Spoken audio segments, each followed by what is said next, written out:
left. Peter, give it to him. There's only one name left that's got to be there on the Mount Rushmore. We always say this. It's one of my favorite commercials. Who's my favorite player? Mr. Derrick Brooks. Brooks. So I will go Derrick Brooks, 55, as my number one here. And again, this is a tough call. How do you quantify him in front of Leroy, in front of Evans, in front of Brady, Sapp, Nickerson, Barber, Levante David? It's not easy. No. But Brooks became the unquestioned leader of the defense after Hardy Nickerson was gone in free agency. And the amazing numbers on the games played, on the tackles, on impact plays, helping them win a Super Bowl, helping them be playoff teams. Again, in 2005, 2007, heart and soul of the defense, longevity. Go ahead, Harry. What else? How many Pro Bowls? 11? Like 10 or 11, 13? whatever it was. Yeah. It's crazy. You know what? I think you got it right. I think you've got, honestly, Selman and Brooks. I mean, that's just a toss-up. Yeah. I did not know. It's tough. It's tough. But, and again, Brooks is there pre-Tony Dungy for a season with Warren Sapp, with John Lynch, with Hardy Nickerson. The Sam Wyche final year of 95 is Brooks' first year. And the way that they turned things around was so magical. I mean, Louie, you weren't around. Harry, you were around. The way that 96 team turned things around at the end of that season and parlayed a 6-game turnaround at the end of 96 into a 5-0 start in 97, that doesn't happen without players like Derrick Brooks leading things in the middle, along with Nickerson, along with Sapp. You can make the argument along with Mike Allstott in the middle running the football. Yep. It was a romantic time. And 55 DB, phenomenal in the community as well. Only played for the Buccaneers. Kind of love that about Mike Evans.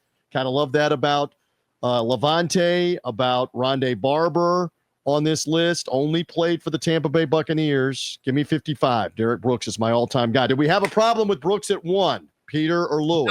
No, we don't have a problem with it. And no, not at all. Go back to the history. I believe that Tony Dungy team in 96, they start out 0-8. And then they finish off the season at 6-10.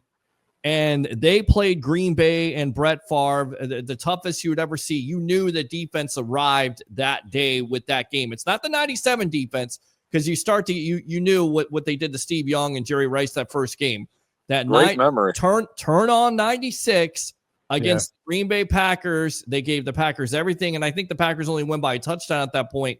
That's when you knew the defense. But watch them at the end of that year also play in San Diego when they were supposedly 10-point underdogs and they completely outplayed the Chargers, who were in playoff contention. They won 2 or 3 games at the end of that year when they were decided underdogs, and people suddenly sat up and took notice. And Brooks, a huge part of that. I still maintain, I will say this, in my entire time of covering this team, nobody that's ever put on the creamsicle or the versions of pewter and red and whatever other color with the pewter and red over the last 30 years of me being around, nobody, and it's now like 33 or 34 years, nobody sideline to sideline was better than Derrick Brooks. Nobody. Than that guy. Nobody. And you could count on, in Tony Dungy's defense, anything 5 yards beyond the line of scrimmage and back towards the line of scrimmage, he was going to hit anything that moved that was there. He would fight through one block. He would run down whoever it was out of the backfield or coming across the middle. You were not going to get away from that guy, sideline to sideline, period. Yeah, Derrick Brooks is, in my opinion, again, this is the reason why I became a Buccaneers fan, because like I said, we used to get college football on whatever the antennas gave us. In Florida State, the Hurricanes, I seen number 10 flying around, and he got drafted by the Bucs. For me, like I said, I can't argue with that. Derrick Brooks, I'd say it's a tie between Brooks and Selman, and a lot of people are going to say, well, you can't have a tie. For me, it is a tie just because out of respect for the history of the Tampa Bay Buccaneers, Leroy Selman really changed the culture of the Tampa Bay Buccaneers in that time. And then for me, growing up and getting to watch Brooks, I used to rob the Sunday papers. You said that story before. I joked with you before about that. I love it. Just to get to read about Brooks and Sapp, right? Yeah, man. It's just, and you start to see the progression.